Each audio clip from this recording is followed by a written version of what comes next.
Good morning, everyone. My name is Crystal Wyatt. I am the Community Research Coordinator for Drexel University Dornside School of Public Health.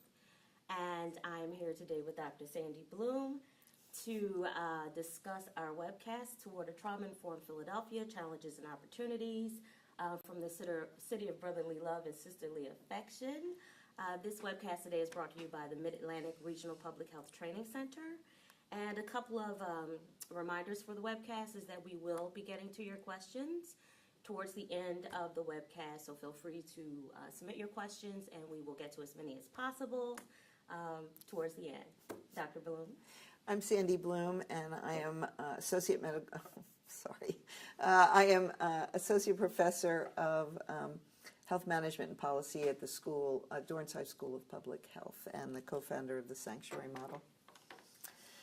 So what we want to talk about today is really, we've got some learning objectives, as you can see. We also want to let you know that this is being recorded, so the webcast will be available online along with website and direction to all the interviews. So our learning objectives are to understand how trauma can affect many different systems in a city infrastructure, to review the lessons that have been learned from many of the people that, as you hear from them on the interviews, about how they've integrated trauma into their existing systems, to define something about ACEs, and to outline what are really necessary policy changes, so that we hope this will be of help to other cities as well. So how did the Trauma-Informed Philadelphia project come about? Well, it was really, Jane Stevens is a journalist who is the real moving force behind ACEs Connection and ACEs Too High, which is a social media website about the adverse childhood experiences study, bringing together people from all around the country. And I happened to be at dinner with Jane, and she said something about how there were a lot of people on the website from Philadelphia, but there actually didn't seem to be a whole lot happening. And I went, well, wait, yes, there are. There's a lot of things happening and been happening. And so she gave me the idea, really, that we needed to hear from people in Philadelphia about what we've done. So why interviews?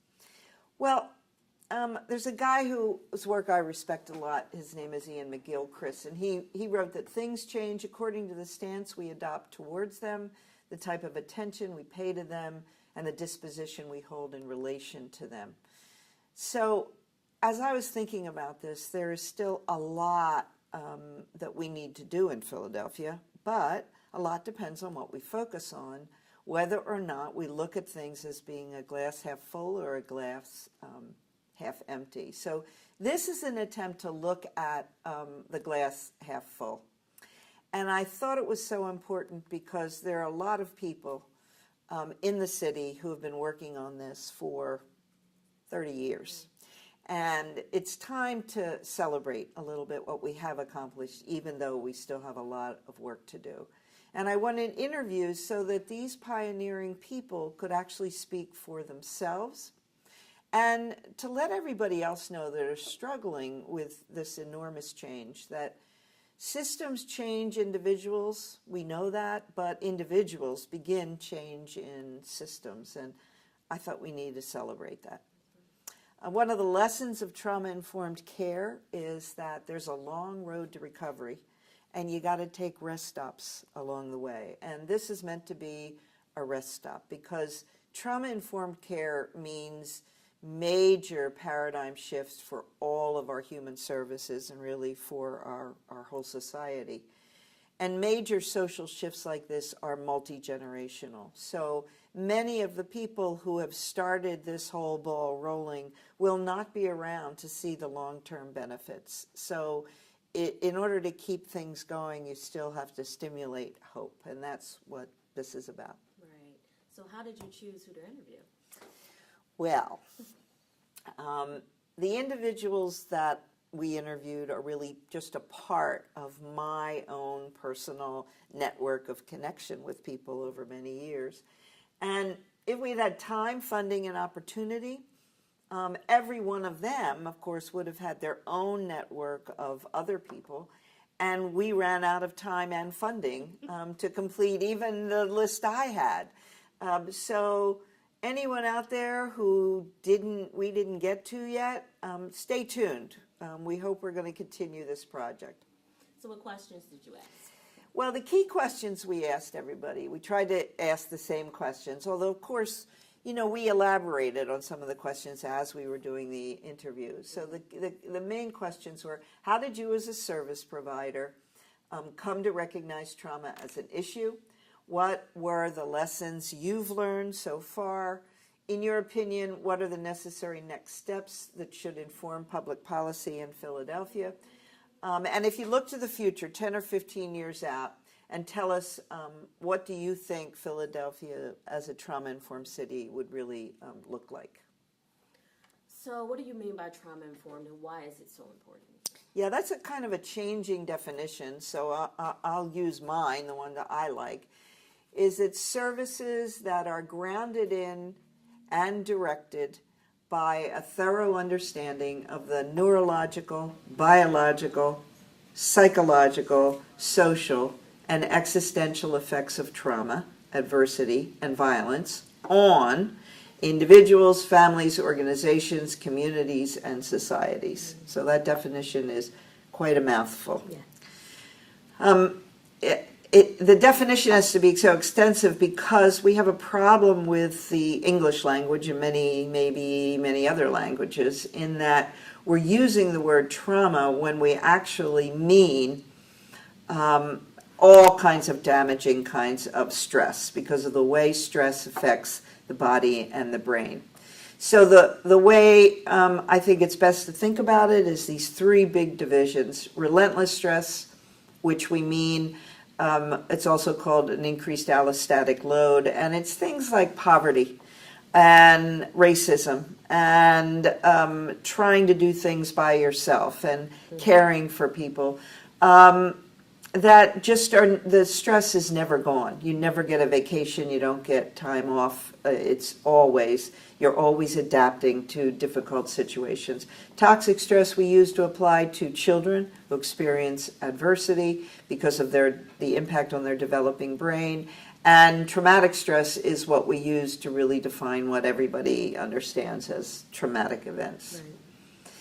So this was, of course, I expect that everybody listening to this webcast knows something about the ACEs study, and anybody that doesn't should look it up. Go to acesconnection.org. But basically, what the study and all of the kindred studies shows us is that there's a kind of an iceberg, and under the iceberg, deep down, is all kinds of family dysfunction, exposure then that kids get to adverse childhood experiences. The result is often chronic hyperarousal and chronic inflammation in the body. And layered on top of that is often other exposure to trauma and loss. And then there's the top of the iceberg is emotional dysregulation, physical illness, and behavioral problems. Why this is so important is that our systems have pretty much entirely focused on the top of the iceberg. And so we haven't ever gotten to prevention, because that's what's under the surface that we couldn't really readily see. And that's what makes this study so important, and it's such a big paradigm shift. Then if we look at the urban population, urban youth, by the age of 23, the lifetime occurrence of exposure to any kind of trauma is about 83%. For males, 87%, 78% for females. So before they've even reached fully adulthood, of adult brains, urban youth are being exposed in overwhelming amounts to terrible kinds of traumatic events, conservatively defined. This doesn't include childhood adversity. So what it means is that what the epidemiology of childhood adversity and lifetime trauma exposure shows us is that we live in an interconnected, complex, adaptive living world that is literally filled with people who have had adverse individual, group, and intergenerational exposure to trauma and adversity. And that it's a big deal. And it means that everybody in our systems and the public as a whole has to come to understand something about the psychobiology of stress, the impact of trauma, and what's now being called developmental, social, and spiritual neuroscience, connecting big bodies of knowledge. It means changing our very fundamental assumptions that we make about each other and about human dysfunction. Right now, we have basically three explanations. People are either sick or bad, or they're both sick and bad. And what this change is about is understanding that, really, it's about injury. It's about all of the multitude of ways we can injure each other, and that accounts for most of our physical illness, social problems, and mental health problems. And that's what makes this all a major, I think, the major public health issue of our time. Changing the way we think can change everything. And the way we came to understand that when we were treating, in our inpatient unit, treating adults who had been maltreated as children, is that it's changing the fundamental question from it's not what's wrong with you, it's what happened to you. And that was an observation that Joe Fotorero made in around 1991 at a team meeting when we were trying to figure out what had happened to us, how we had changed so much in our approach to our patients. That was the way we came to understand it. All right, so while we're talking about Philadelphia becoming a trauma-informed city, so tell us a little bit about the city. Okay, well, first, to talk about Philadelphia, you have to talk about the history. And Philadelphia was founded in 1682 by William Penn, who was given a land grant from Charles II. And he was a Quaker, an activist, had served time in prison for his religious beliefs, and he was committed to founding a state and then a city that promised religious freedom, which no other colony had. And it comes from, the word Philadelphia comes from the Greek meaning philos, meaning friendship, and adelphos, meaning brother. So it's a city of brotherly love, and as we call it, sisterly affection. So it was in that, because of the emphasis on freedom and liberty, it became a natural home for American revolutionaries. And it was midway in the colonies, between the northern colonies and the southern colonies. So people gathered in Philadelphia. It's where the Declaration of Independence was written. It's where the First and Second Congressional Congress met. It's where the Constitution was composed. It was the U.S. Capitol from 1790 to 1800. And then during the 19th century and the early 20th century, Philadelphia became a major industrial center and a railroad hub.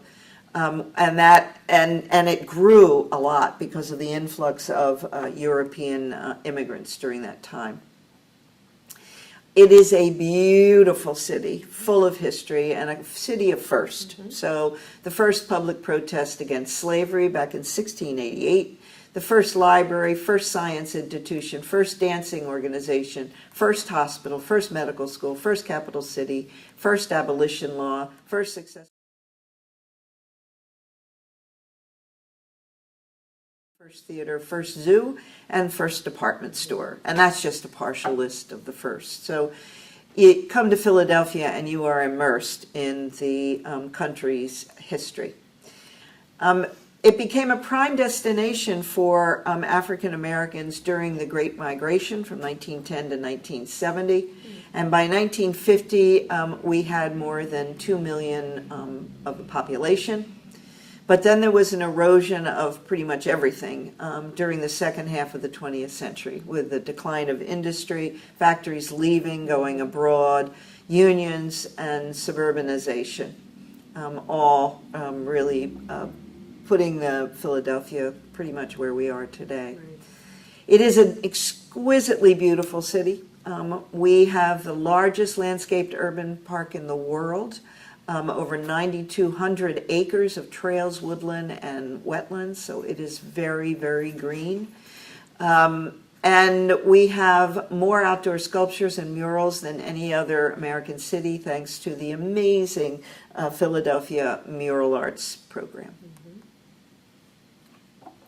Okay, so I get the pride. Now tell us a bit about the despair. Why is this issue of trauma so relevant for this city?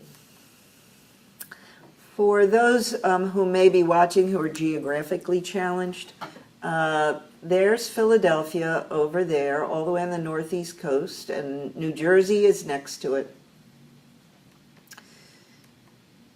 And the Philadelphia actually is part of a larger metropolitan region that covers part of Delaware and New Jersey. The metropolitan area is about over 6 million people, and it includes Philadelphia, Reading, and Pennsylvania as major cities, Camden, and Wilmington, Delaware. It is on the East Coast, the second largest city and the fifth most populous city in the United States, and it is the fourth largest media market. The city itself, sorry, going too fast. The city itself has a population density of over 1.5 million people, and you see the outline there of Philadelphia on that slide, and the dark areas in that is the high densest population of the city. The demographics, that African Americans represent 43% of the population, whites 41%, Hispanics around 12%, and then everybody else is included in that graph. And this is the really bad news, that we have the highest rate of deep poverty of the 10 most populated U.S. cities. About 13% of our population are in deep poverty. That means 1 in 3 Philadelphia children live below the poverty line, 20% of families and 24% of the population. This gives you an idea of the mean household income, and the lighter colors in that slide represent people with the least amount of income. And this gives you an idea of the median household income. So the dark blue there is $40,000, and the lightest blue is less than $30,000 a year, and we'll get back to why that matters. The percent of the population below the federal poverty rate, again, the darker areas there are 40+% are below the poverty rate. And then if we look at the ethnic makeup, the darker areas there represent over 75% of the population in those areas are African American.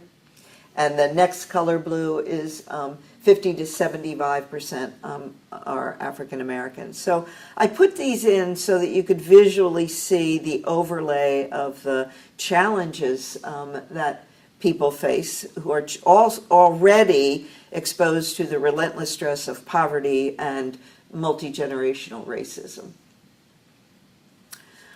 So what does the poverty rate actually mean? Well, there's broad recognition that the current poverty line falls far below what it actually takes to make ends meet at a very basic level. Just keep in mind that as of 2015, the Pennsylvania minimum wage is $7.25 without tips. If you are in an industry where you get tips, then the minimum wage is only $2.83 an hour, as long as you make at least $30 per month in tips. So just keep that in mind, because I want to tell you something about the self-sufficiency data. This is work that's been done over the years about what it actually takes for people to be self-sufficient without public subsidies and without private assistance like your family does your daycare, right? That what it really takes to be on your own and be able to take care of yourself. And in Philadelphia, if you're one adult with one preschooler and one school-age kid, in 2010, you had to make $25.90 an hour. Right. There aren't many jobs that people can get. And in Pittsburgh, it's $22.66. That's 2010 dollars. Realistically, if you look at this chart, this is all the way over to your right. 2 adults with a preschooler and a school-age child have to actually make over $62,000 a year. And what we actually have is that 62% of Philadelphia households take in less than $50,000 a year. So there's deep poverty, which is the worst situation. Then there's just regular poverty. And then there's people, would be considered working class and lower middle class who are struggling, who are in more and more debt, who just can't pay it because what's going on nationally makes it really impossible to do that. And what does that mean in a larger scope? Well, these are the wages in 2010 of Pennsylvania's 10 largest occupations, none of which actually meet the self-sufficiency standard. And that means that if you have a child or children, you probably have to have one job or two jobs or three jobs. And who's there to then actually give kids what they need? Absolutely. And it's not people's fault. Right. They don't have any choice just to make ends meet. The unemployment rate for Philadelphia is higher than the U.S. and in Pennsylvania, as this graph shows. And among the biggest cities, we only compare to Detroit in our unemployment rate of over 10%. Then the result, one of the many results, is that people are hungry. This is poverty. Food insecurity is a byproduct of poverty, and we have in this state more than 8.8 million recipients of food stamps, 500,000 in Philadelphia. That's a third of the city's population. And children make up 40% of the participants in the Supplemental Nutrition Assistance Program, according to the data. Mariana Chilton, who runs the Center for Hunger-Free Communities here, says that at the height of the Great Recession, nearly half of all families with kids reported being hungry, having food hardship. Now, if we look at poverty in education, every single school in the school district of Philadelphia satisfies the federal definition of a low-income school, meaning at least 30% of the students are low income. And in the least poor school, that rate is still 44% of the kids. In 74 of the 267 Philadelphia district schools, over 90% of the student body qualifies for free or reduced price lunch. And what's going on in high poverty schools? Well, that's where teachers are likely to only have a year or two experience. So what we do is we take the kids with the most complex needs and put them with teachers with the least experience, which of course makes no sense, but that's what's happening. And then we take away the counselors and the student support. So this is citywide. From 2010 to 2014, there was a 60% decrease in counselors and student support because the school district budget just does not allow for it. It's a school district is in crisis. Right. And the results are showing up in the results that we get. These are 4th and 8th grade scores. They're 86 below, 82 below, 84% below a very, very basic standards of what kids need to be able to read and do arithmetic. And they're not making progress. As of 2012, only 13% of the district-run schools were making yearly progress. That's thanks to No Child Left Behind, perhaps. In the class of 2012, only 64% of kids graduated from high school. Only 24% went to college. And as we all know, college predicts whether or not you're going to be able to get a decent job. So poverty and crime. Since 1988, that was of 2012, nearly 9,000 people were killed on Philadelphia streets. Now it's closer to 10,000. To put that in perspective, during the length of U.S. combat operations in Iraq, 3,517 American troops were killed in action. And in that same time period, 3,113 people were killed in Philadelphia. So I consider this a war-torn area. We have war-torn neighborhoods, basically. These are the hot spots in the city, and you'll notice that it's similar to poverty and similar to people who have faced multi-generational racism, the same overlays, the same deep problems. The homicide victims, 88% male, 82% shot, 81% prior arrest, 80% African Americans, 74% not killed at home, killed out on the streets, and 62% were young, aged 18 to 34. And this is one of the big differentiating factors for people in rural communities understanding and empathizing with what's going on in urban communities, is that whole neighborhoods of people. So there are 10,000 homicides, let's say, but that affects hundreds and hundreds of thousands of people, family members, kids walking to school, people out doing their shopping, who are witnessed or victims of shootings and homicides, who have nothing to do with their involvement in criminal behavior. But we have so many guns in such dense population areas that that's really what many neighborhoods in Philadelphia, what people are up against, living with all the time. Yeah. And that's when in rural areas, people are defending their rights to have guns and do hunting and protect their liberties. I think we can all understand that, but it's not the same situation in an urban environment, and that's where we have to come to some kind of mediation, because state law trumps city laws. We've tried to do things about the shootings, and this is just a look at what the people in the neighborhoods are dealing with, the enormity of loss, and what the police officers are up against all the time. If you look at this, this is maps from homicide alone, from 88 to 92, and now look at this from 88 to 97 to 2001 to 2006 and to 2011. And what you see, the darkening colors are because it's overlays of more and more homicides in the same areas. But to me, it makes it look like a malignant disease. Mm-hmm. It's like an infectious disease that keeps spreading and getting worse and worse and worse as we seem to be helpless in the face of this violence.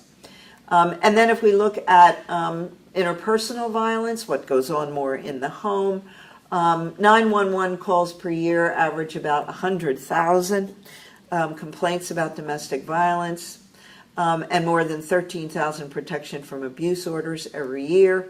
And if we look at rape and sexual assault, Women Organized Against Rape receives over 2,400 calls to their hotline a year. And the Special Victims Unit oversees investigations of child and adult sexual abuse and child physical abuse. And they open over 5,000 cases per year.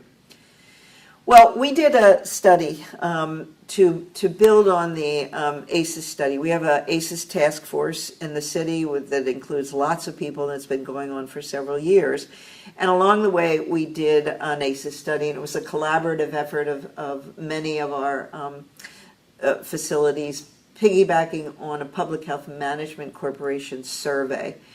And Roy Wade, a pediatrician, was very involved in doing this study, and he made the point here that our population is not the same as in the ACEs study. The mean age is younger, many more African Americans and Hispanic people, and much less education and much higher, as we've said, poverty rate. So we added these questions: witnessing violence, living in unsafe neighborhoods, experiencing racism, living in foster care, and experiencing bullying.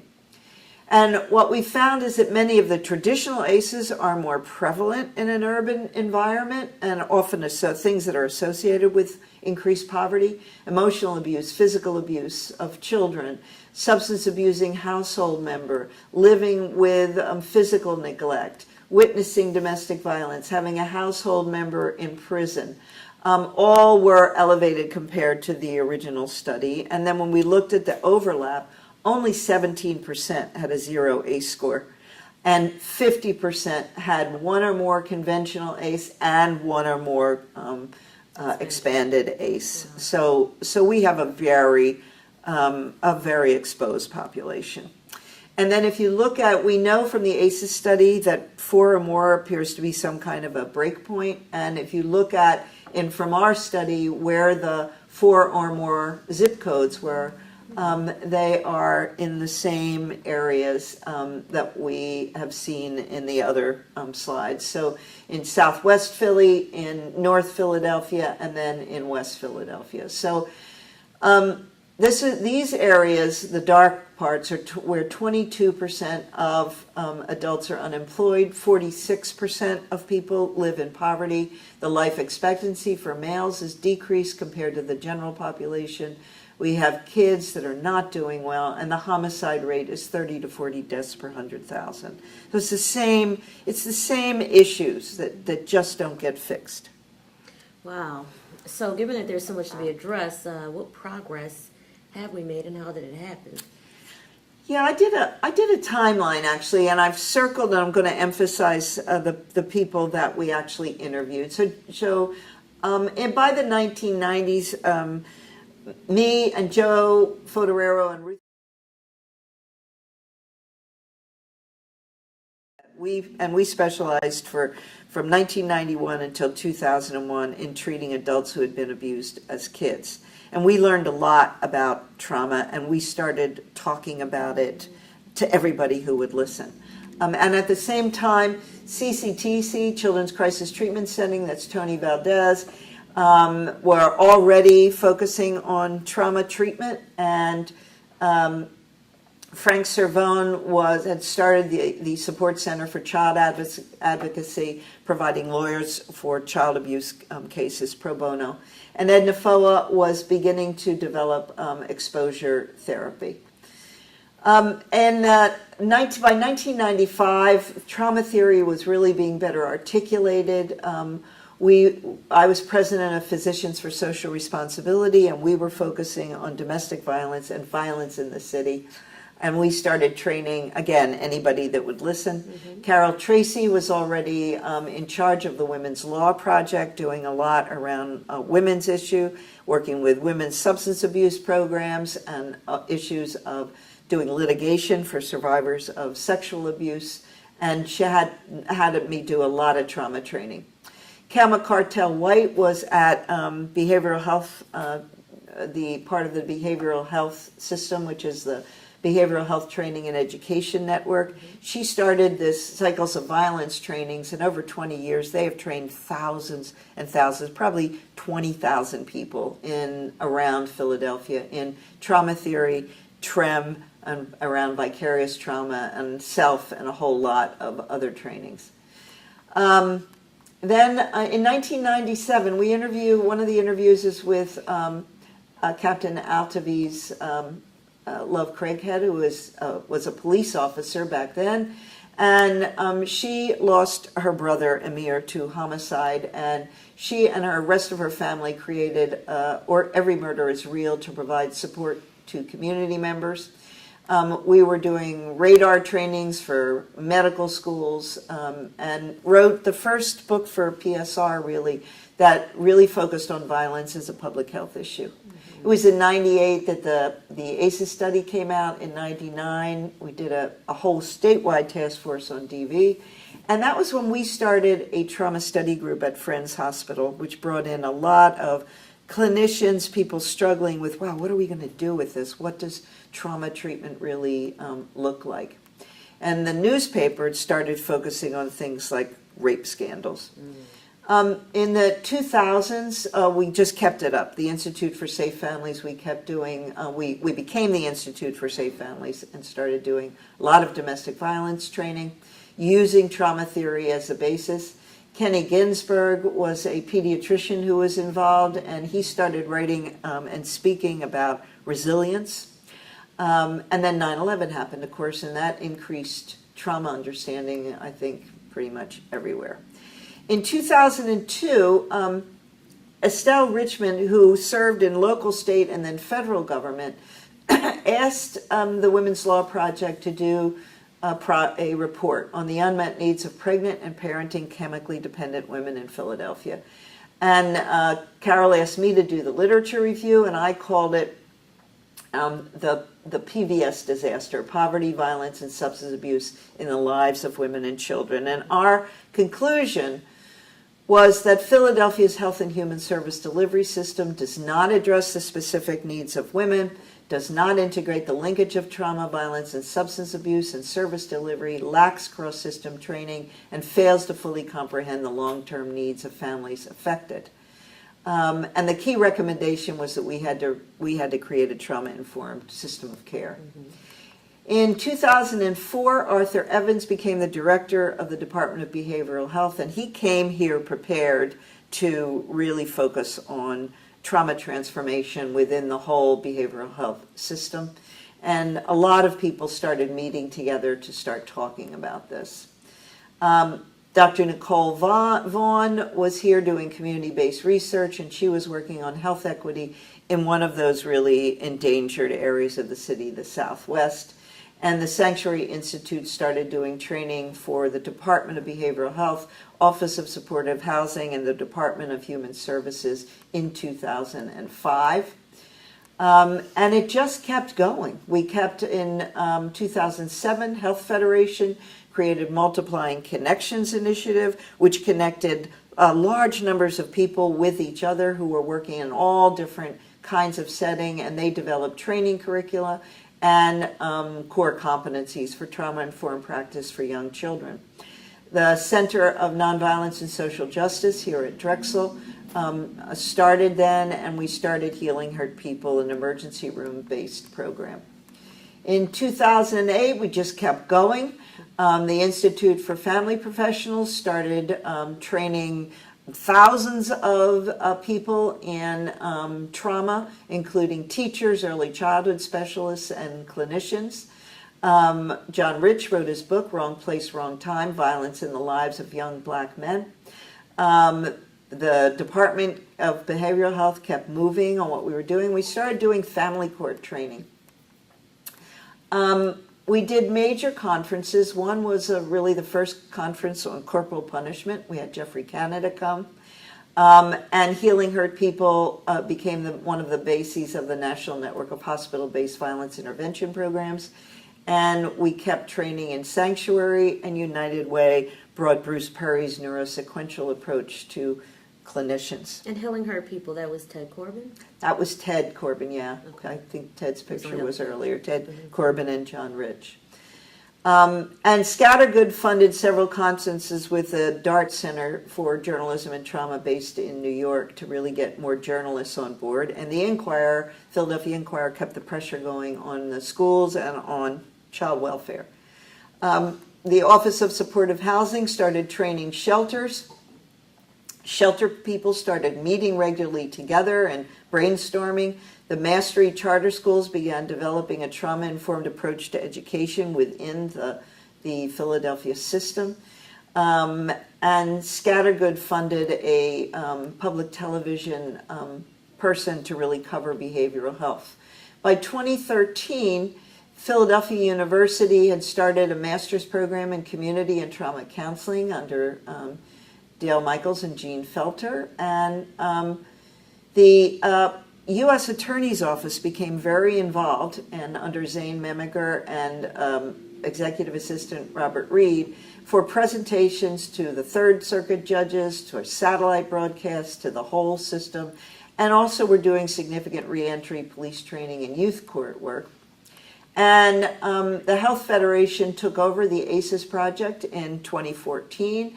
Roy Wade is there on the left, Joel Fine in the middle, and Lee Packard on the right. And they are part of the ACES task force, and we did the ACES, Urban ACES study.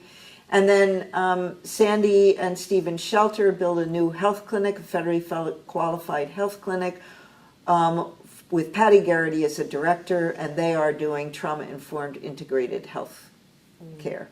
We also had 3 films, documentaries made in Philadelphia, Pull of Gravity, about reentry, funded through the U.S. Attorney's Office and done. The part 4 of Wounded Places, part of a larger Raising of America series, and Caregivers about professional caregivers came out in 2015. 2016, we're doing this, and Crystal, you and Nicole and the City Light Network, we're building resilience with community leaders using the sanctuary model in Southwest. We are replicating Healing Hurt People.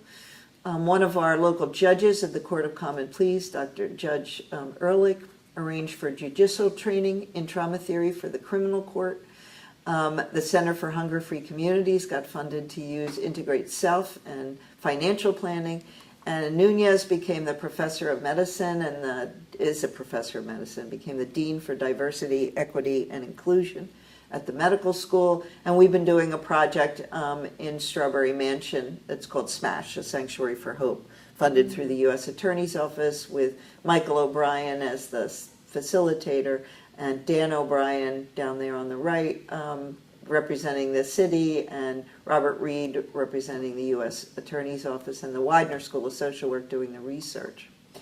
And so we go on. And I think there's a lot people could take away from this. So you're asking my question. So what are some of the things? So when I look back on this all these years, what I see is that there were individual people who were passionate, who became knowledgeable, and who were willing to serve in leadership positions, and were highly creative and made a lot of connections. And they were functioning within small nonprofits. And the small nonprofits were getting their support from our local foundations. We have a very rich network of local foundations who were starting to get on board about what all this was about. And I think that movement is so critical in any community, in any city, because small nonprofits and the advocates within them can serve as these nodes for networking people. They're agile, they can be innovative, they can do things that the more bureaucratic, organized systems can't do. And that's what we actually saw happen. So I think what I have seen here is the way systems change is it starts with individual people who are then within these smaller nonprofits who can serve as conveners for getting people together, because they often don't have a political axe to grind. There isn't a lot of conflict. And then what happens is that it gets out to the media, and the funders are critical to both support the nonprofit conveners and to keep pressuring everybody to do something because of their reporting. And then as that happens, it starts to influence the systems, and where we are right now is hoping to influence government locally and statewide and nationally, because those are all complexly interdependent, and you really have to change the whole thing to really get substantial change. I've also seen that we can do a SWOT analysis on Philadelphia. We have strengths, weaknesses, opportunities, and threats. There's a growing recognition in terms of strength that trauma is a central public health problem for all of our service systems. We have a strong history, and we have a kind of big city problems with a small town mentality. Everybody is 1 degree from everybody else in Philadelphia in the systems. There's a strong nonprofit community of advocates. There's a lot of civic pride and loyalty with a long history of that. We just tend not to be braggers, because the very deep cultural influence is Quakerism, and Quakers don't brag much. Right. The network is emerging with increasing rapidity. It's really been taking off. We have local funders who connect to each other. Weaknesses, well, it's kind of same. We have a big city problem. We also have a small town mentality. So there can be lots of conflicts when you've been around with each other a long time.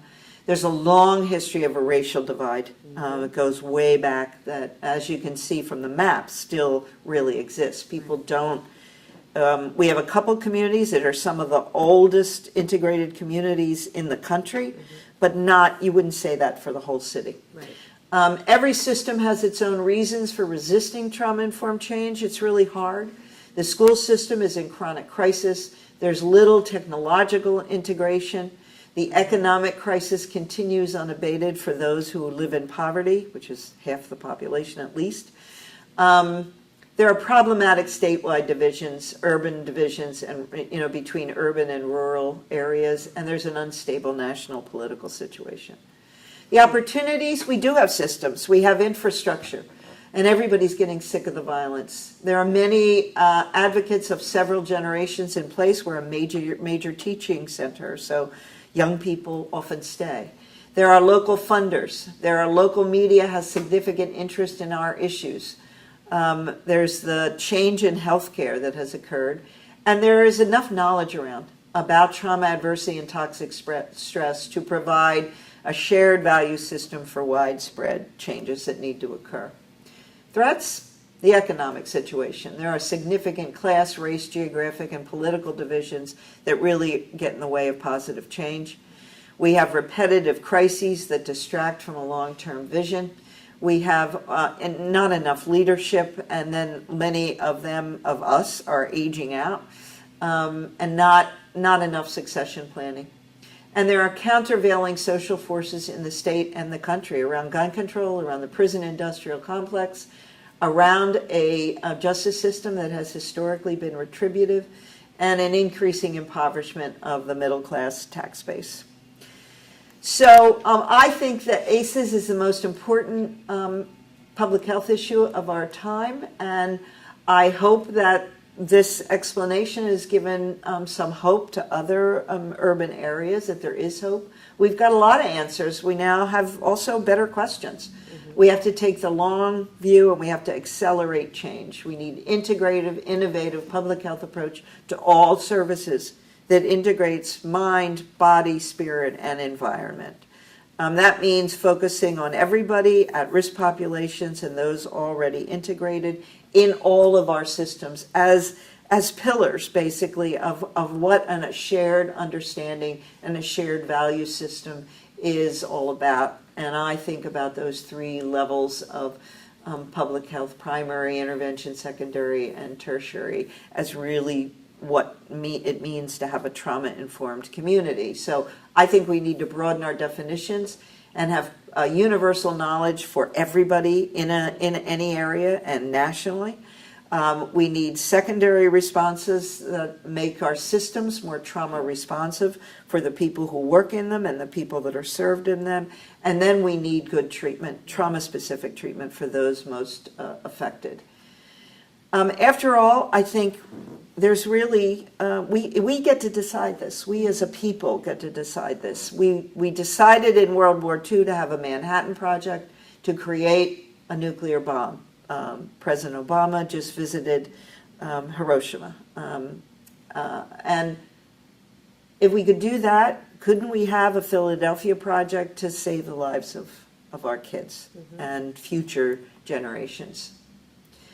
To do that, we've got to co-create a vision of a better city, a better state, a better country, and then just go for it and eliminate these problems. So I want to give a special thank you to everybody who made this possible, and also all of the people who are our interviewees who are listed there, and this will all be on the website. And now we have a few minutes to take some questions. And I do have a question. Okay. It says, can non-social service and education systems be trauma-informed? Yes. Every system needs to be trauma-informed. Just different, it's different levels of knowledge that are required. So I think everyone in the country just like we know about you should wear your safety belt and you shouldn't smoke, it's bad for your health. Right. Everybody knows that. There's no system that doesn't.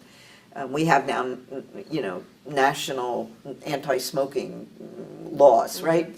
So, yeah, we need that everywhere. We have a campaign for trauma-informed policy and practice. We'll have a website soon, which is around really trying to lobby federal and state governments and give them the knowledge they need to make better laws. To really make this be a universal understanding. Right. Second question, what can I do in my job even if my organization isn't quite ready to take this on? Right. Right. I think, that's why I wanted to emphasize how individuals can change their systems, how that's really how it starts. And so what Gandhi said was, be the change you want to see. And he was totally right.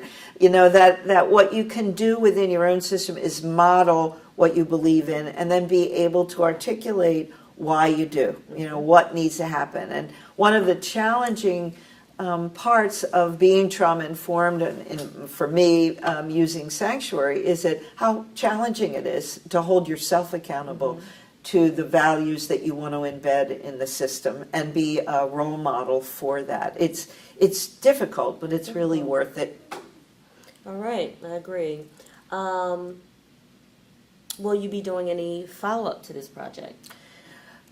Well, I certainly hope so. It depends on whether we can get further funding to make the videos and use the staff. That's really what we would like to look at. There are many different domains that we didn't get to cover, many different people who have been instrumental in this change that weren't available or we just didn't have time to get them on board. So we'd really like to do that and extend the knowledge base over time, because hopefully things will broaden out and changes will continue to occur. I think that's certainly what all of the people that, when you watch the interviews, these are passionate people. These are people who care about what happens in their city and in their state and in their country, and they're doing their very best to make a difference. So I think that will increase. I agree. I'm trying to think. So was there anything that you learned that you didn't expect to learn throughout this entire process? Well, it wasn't that I didn't expect it, but in listening to the interviews when we first did them, and then in watching them, I was really impressed with how articulate people were and how they were able to explain the changes that had occurred to them and in their systems, and how everybody had a story to tell. Yeah. There were such stories about how you come to care about this issue that are pretty profound and profoundly change all of us, as you know. As I know. So you mentioned changing the language from trauma earlier. We've been thinking about this a lot in our community.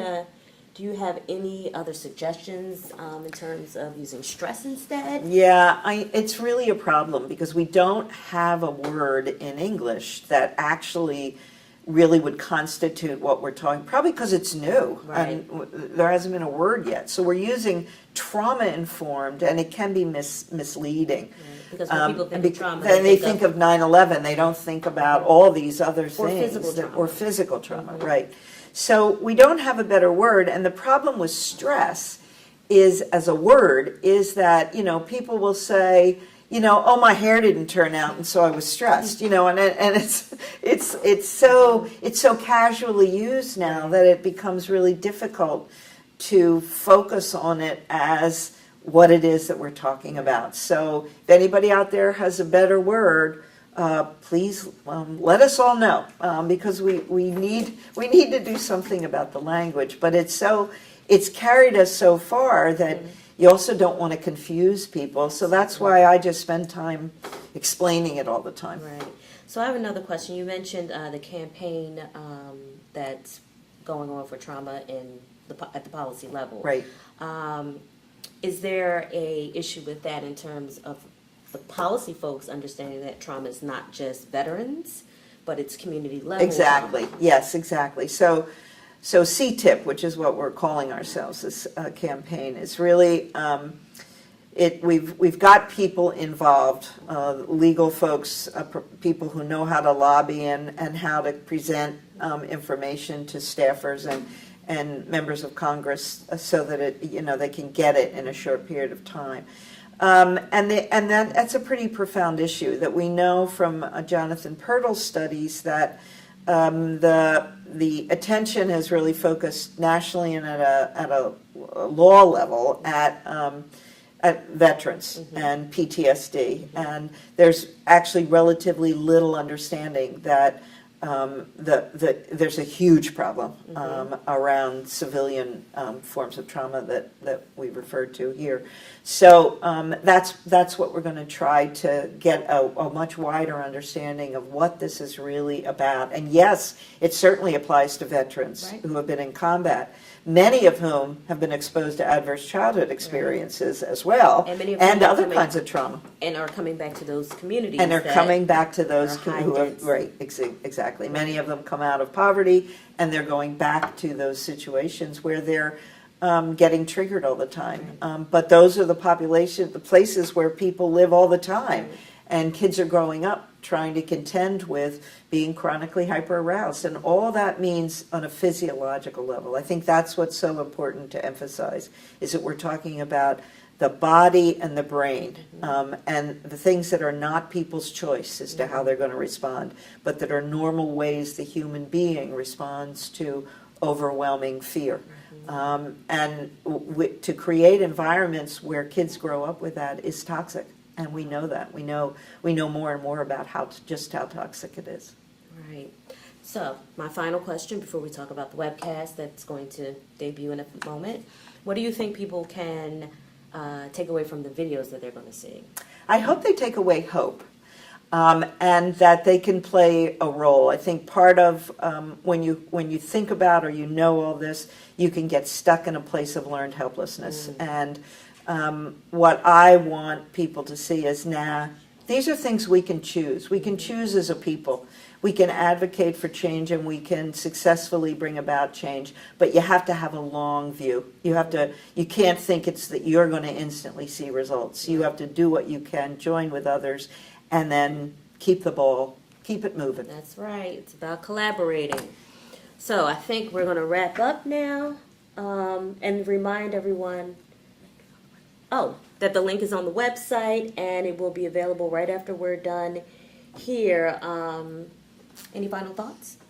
Thank you, Crystal. You're welcome. And thank you for everybody who helped make this possible. Yeah, it was a great experience. Yeah, I'm glad I to be really a part of it. Yeah, me too. Yes. Bye, everybody. Bye, everybody.